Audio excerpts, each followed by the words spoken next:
Armed with the torpedo, an invention which had already frightened naval commanders the world over, the submarine soon proved that it could threaten any battlefield.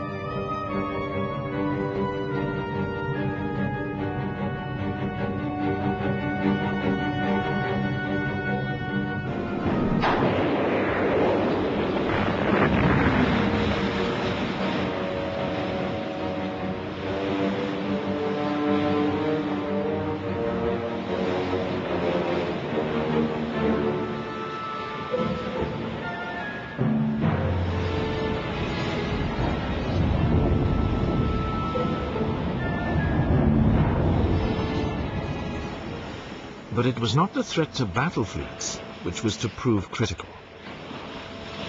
The German U-boats soon showed that they had the potential to win the war by cutting Britain's vital trade links.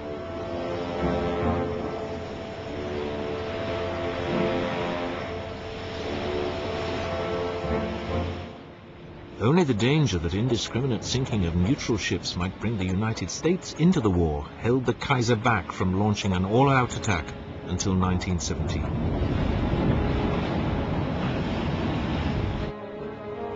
For much of the war, the Germans found it easy to prey on merchant shipping, because most ships sailed alone and unescorted. U-boats didn't even have to use valuable torpedoes to destroy their prey.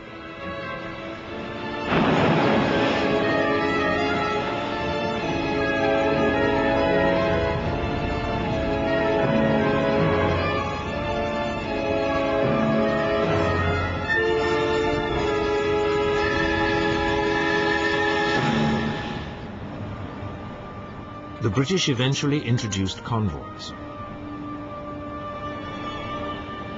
and developed methods of locating submerged U-boats using sound detectors towed behind warships.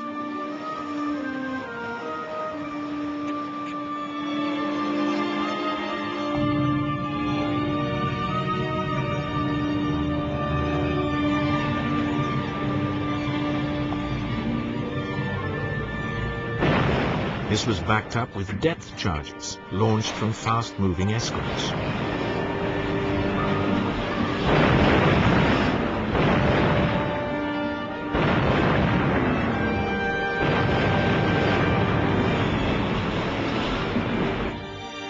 But the U-boat threat continued, and the British Admiralty decided that the only way of stopping the Wasps must be to block up the Wasp's nest.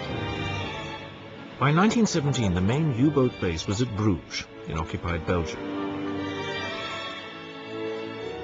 8 miles from the sea, but connected to the ports of Ostend and Zeebrüge by canals.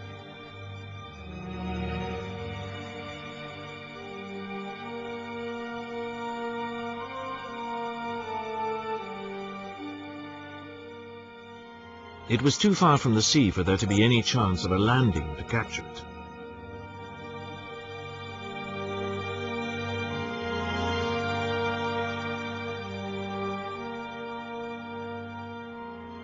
The U-boats were housed in concrete shelters, which provided excellent protection against naval or air bombardment. So British Admiral Roger Keyes, commander of the Dover Patrol, decided that the best way to stop them was to block the points where the canals went out into the sea. Both the ports were heavily protected, with artillery and troops, and the entrance at Zeebrüge was also guarded by a mile-long mole. This was heavily fortified with a 20-foot-high wall on the seaward side and would need to be seized before block ships could reach the harbour mouth. Keyes decided that this could be achieved by berthing a shallow draft ship alongside it, carrying a landing party of elite troops, 700 men of the Royal Marines. He selected the cruiser HMS Vindictive for the task, and she was fitted with extra armour and guns. A new upper deck was built with 18 landing ramps, which would be lowered on top of the sea wall.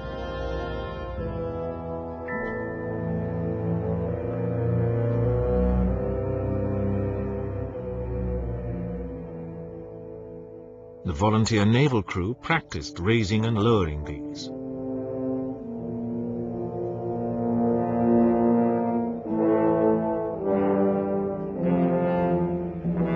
The mole had arches halfway, and it was planned to blow these using an obsolete explosive-packed submarine so that reinforcements could not get along it. What the attackers did not know was that a German destroyer had moored on the inside of the mole the previous night, more or less exactly alongside where the Vindictive was aiming to land. Admiral Keyes, aboard the destroyer HMS Warwick, led the task force out of Dover Harbour on the evening of the 22nd of April. The weather for the crossing was calm. For the previous week, monitors, with their massive 15-inch guns, had been bombarding the German coastal guns and strongpoints.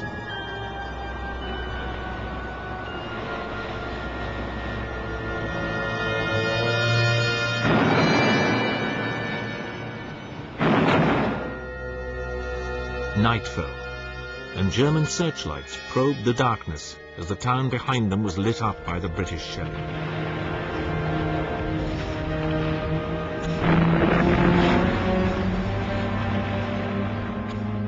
Then, at 23:30 hours, coastal patrol boats surged in and released their smoke floats. The wind was blowing from the northwest, wafting the smoke directly towards the mole and the port.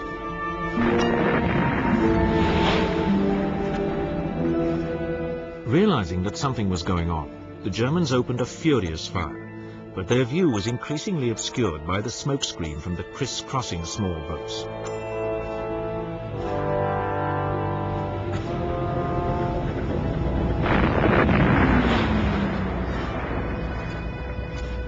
Behind the protective cover of smoke, HMS Vindictive, with 2 escorts, also packed with troops, should she be sunk, moved into position.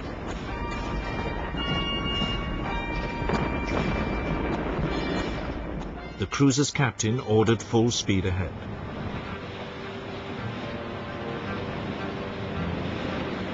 And the 3 assault ships raced into the smokescreen.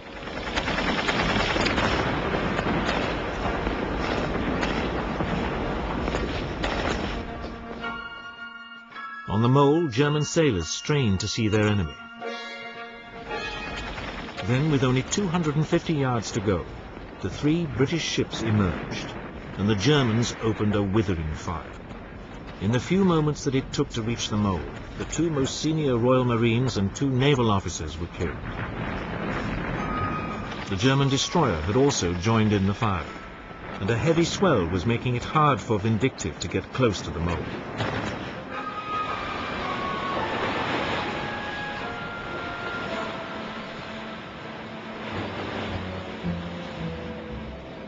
The German defenders were now firing at point-blank range. And the Royal Marines, crowded on the deck of Vindictive, were being slaughtered.